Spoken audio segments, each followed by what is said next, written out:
आजकल की चटपटी खबरों को विराम देकर अगर हम इतिहास के पन्ने को पलटें तो पता चलता है कि हम उस देश में पैदा हुए हैं जो कि काफ़ी सारे रहस्यों से घिरा है और हजारों ऐसी कहानियां हैं जो कि आपके रोंगटे खड़ा कर देंगी और जिसे सुनने के बाद आपको शायद ही यकीन होगा कि हमारे देश में कुछ ऐसा भी रहस्य है।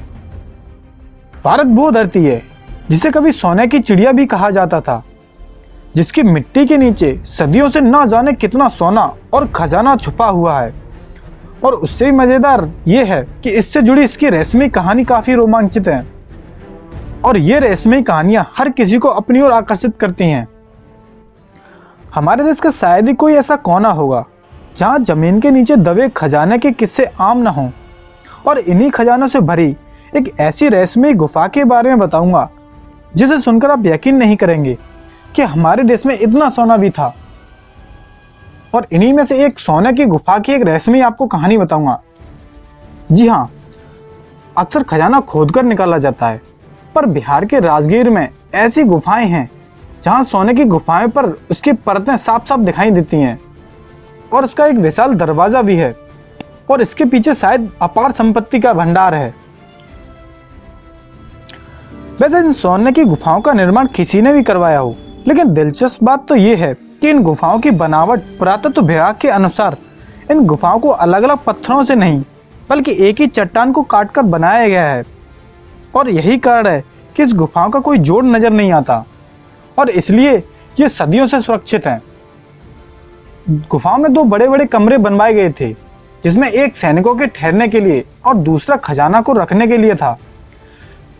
खजाने वाले कमरे पर एक बड़ी चट्टान रखी हुई है जिसे आज तक कोई भी हिला नहीं पाया है। कहा जाता है कि इसी कमरे में सोना रखा हुआ है। और जब अंग्रेजों को इस बिहार की इन गुफाओं के बारे में पता चला तो उन्होंने इस बड़ी चट्टान पर तोप चलवाई थी, जिसका निशान आज भी मौजूद है। हालांकि उनकी तोप से इस पर कोई असर नहीं हुआ। वैसे सोने की इन गुफाओं के बारे में कई और रहस्य हैं जिसे सुलझाना बाकी है। जैसे गुफाओं पर सोनेनुमा पेंट किया गया है जो कि सदियों से सुरक्षित है और माना जाता है कि ये असली सोने की परत है। और गुफाओं के कमरे पर शंख लिपि में कुछ लिखा हुआ है जिसे अब तक कोई समझ नहीं पाया है और कहते हैं कि ये दरवाजे को खोलने का तरीका है। चलिए आज आपको बताते हैं कि ये गुफा किसने बनवाई और उसने इसमें इतना सारा खजाना क्यों रखा। वैसे जब बात कई साल पुरानी हो तो इससे जुड़ी बहुत सारे मिथ बन जाते हैं और इसी तरह से इन गुफाओं के बारे में दो प्रचलित कहानियां हैं। एक हमारे इतिहास से जुड़ी है और एक दूसरी हमारी लोकतांत्रिक कथा महाभारत से। चलिए पहले हम इतिहास के बारे में बात करते हैं। वैसे बिहार के कस्बेनुमा शहर है राजगीर, जहां विवारगिरी पर्वत की तलहटी में कुछ गुफाएं हैं और जिनकी दीवारों पर सोना मड़ा हुआ है। हमारे इतिहास में दर्ज है चंद्रगुप्त मौर्य के शासन से भी सैकड़ों साल पहले कई राजाओं और उनके राज्य प्रचलित थे और ऐसे ही 558 ईसा पूर्व मगध के राजा बिम्बिसार थे। राजगीर बिम्बिसार के साम्राज्य की राजधानी हुआ करती थी, जहां उसका महल भी था। वह केवल 15 वर्ष की उम्र में ही सम्राट बन गया था और उन्होंने 52 साल तक राज किया था। कहा जाता है कि मगध में इतनी संपत्ति थी कि उससे पृथ्वी की कई देशों की अर्थव्यवस्था कम से कम 50 सालों तक निरंतर, वो भी किसी बिना रुकावट के चल सकती है। बिम्बिसार के कार्यकाल के दौरान कई राजाओं ने उसकी अधीनता स्वीकार की थी और अपनी सारी संपत्ति राजा को समर्पित कर दी थी। महल में रहते हुए बिम्बिसार के दुश्मनों की कमी नहीं थी, इसलिए उन्होंने विवारगिरी पर्वत के आसपास कुछ गुफाओं का निर्माण कराया था, जहां उन्होंने महल का सारा सोना, हीरे, जवाहरात सुरक्षित रखे थे। और इन गुफाओं को सुरक्षा के लिए राजा का सबसे अच्छा सैनिक दस्ता हमेशा तैयार रहता था।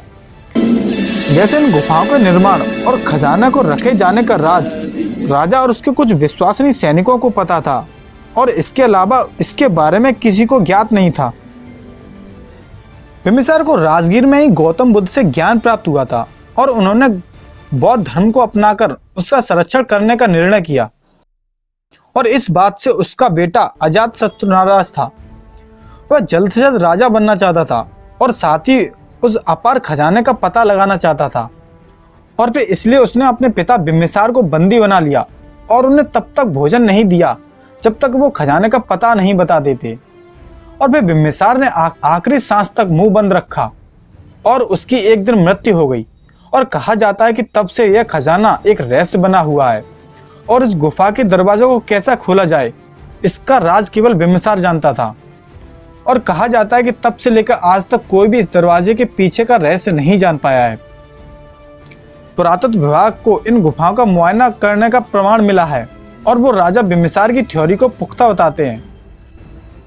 और इसी से जुड़ी एक दूसरी कहानी प्रचलित है जो कि महाभारत की है। महाभारत कालीन का एक राजा था जिसका नाम था जरासंध। जरासंध कंस का ससुर था और उसकी मृत्यु पांडुपुत्र भीम ने की थी।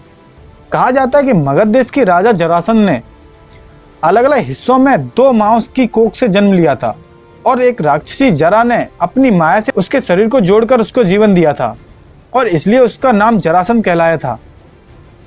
जरासंध बहुत ही क्रूर प्रवृत्ति का था और वह शिव भक्त भी था। वह खुद को चक्रवर्ती सम्राट बनाना चाहता था। तब उसने तय किया कि वो 100 राजाओं को युद्ध में हराकर उनकी एक साथ बलि देगा, जिसके बाद दुनिया पर केवल उसका ही राजाधिकार माना जाएगा। और राजा जरासंध ने अपनी इस योजना को पूरा करते हुए करीब 86 राजाओं को परास्त किया और उसने उन सभी को पहाड़ी के किले पर कैद कर दिया और इसी के साथ उन्हें हारे हुए राजाओं के राज्य का खजाना लूट लिया और उसने उस विवारगिरी पर्वत की तलहटी में सुरक्षित रख दिया। इससे पहले कि 100 राजाओं की बलि दे पाता, पांडवों ने उसे युद्ध के लिए ललकारा। जरासंध ने बिना किसी अस्त्र के कुश्ती लड़ना स्वीकार किया। दोनों के बीच करीब 13 दिनों तक लगातार कुश्ती होती रही। 14वें दिन श्री कृष्ण का इशारा करने पर भीम ने जरासंध के शरीर के 2 टुकड़े कर दिए और उसकी मृत्यु हो गई। इसके बाद सभी बंदी राजाओं को छुड़वा दिया और वे सभी ने युधिष्ठिर को राजा स्वीकार किया। पर वे ये कभी नहीं जान पाए कि जरासंध ने उस खजाने के साथ क्या किया और इसी प्रकार वह खजाना अभी तक उस गुफा में है। दोस्तों, ये वीडियो अच्छी लगी हो तो प्लीज वीडियो को लाइक और कमेंट जरूर कर देना और प्लीज इस चैनल को सब्सक्राइब जरूर कर लेना और इस बेल आइकन को जरूर दबा देना ताकि मेरी लेटेस्ट वीडियो आते ही तुरंत आपके पास नोटिफिकेशन पहुंच जाए। तब तक के लिए बाय बाय।